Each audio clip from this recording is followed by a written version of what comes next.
नमस्कार, आप सभी का मैं तहे दिल से स्वागत करता हूँ एक कोशिश हमारे साथ में। सबसे पहले तो इस रक्षाबंधन पर सभी बहनों को और सभी भाइयों को ढेर सारी शुभकामनाएं। Happy Rakshabandhan to everyone. अब आते हैं फॉर्मूला सीरीज चैलेंज में। आज की सीरीज में है हमारा 34th डे, मतलब 34वां दिन। तो देखते हैं 34वां फॉर्मूला सीरीज चैलेंज का कौन सा है। कल हम लोगों ने डिस्कस किया था रेक्टेंगल का पेरीमीटर, आज हम लोग डिस्कस करेंगे इसका एरिया। तो उससे पहले मैं आपको एक रेक्टेंगल बना के दिखाऊं।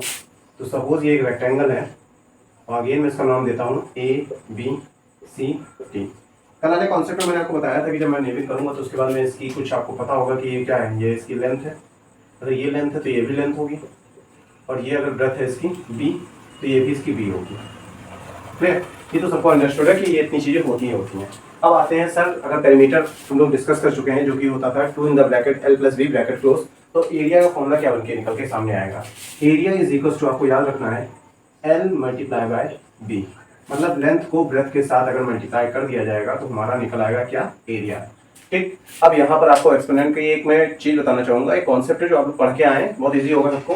वो इसलिए बताना चाहता हूँ क्योंकि यूनिट में कई बार कंफ्यूजन हो जाती है हम लोगों को। तो आप लोगों को समझाना चाहता हूँ कि जैसे मान लीजिए लेंथ हमारी सेंटीमीटर में दे रखी थी, ठीक, और ब्रेथ भी हमारी सेंटीमीटर में दे रखी थी, ठीक। दोनों सेम यूनिट्स में होंगे तभी आगे हम ऑपरेशन कर पाएंगे। सेम यूनिट में नहीं होंगे तो इसको सेम यूनिट में बनाएंगे, ये तो सबको अंडरस्टूड है।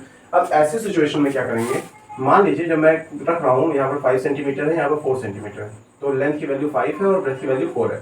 तो 5 centimetre multiply by 4 centimetre, 5 4 = 20।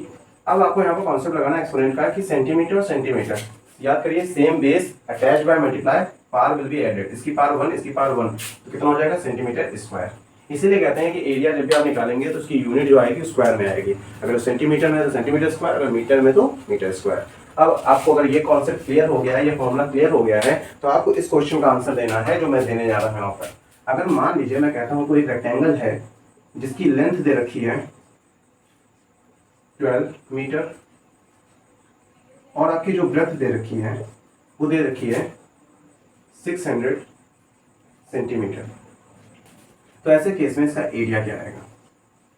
Question का जो भी राइट आंसर होगा तुरंत जाइए कमेंट बॉक्स में टाइप करिए। अब नेक्स्ट क्वेश्चन की बात करते हैं। सपोज मेरे पास कोई क्वेश्चन 2 है और उसमें हल्का सा ट्विस्ट है कि एरिया दे रखा है इस बार कितना, 12,000 सेंटीमीटर स्क्वायर एरिया है मेरे पास ये।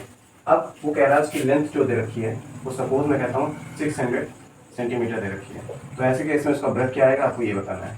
आशा करता हूँ दोनों क्वेश्चन आपको इजी लग रहे होंगे। जो भी इसका राइट आंसर होगा कमेंट बॉक्स में टाइप करिए, इस कंपटीशन को लगातार बरकरार रखिए। अब इस वीडियो को एंड करने का टाइम आ गया है, तो आपको बताना चाहूँगा कि सबसे पहले तो लास्ट में वीडियो के एंड में ये बोलना चाहूँगा कि ये जो रक्षाबंधन का त्यौहार होता है भाई बहन के रिश्ते को और ज़्यादा अटूट गहरा करता चला जाता है।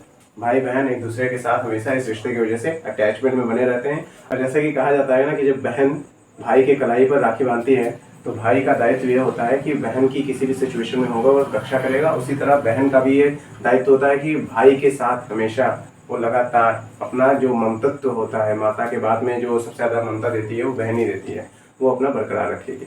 अब इस वीडियो को यहीं पर एंड करता हूँ। इस वीडियो को अगर आपको अच्छा लगा हो तो प्लीज़ लाइक शेयर सब्सक्राइब जरूर करिएगा। जय हिंद, जय भारत।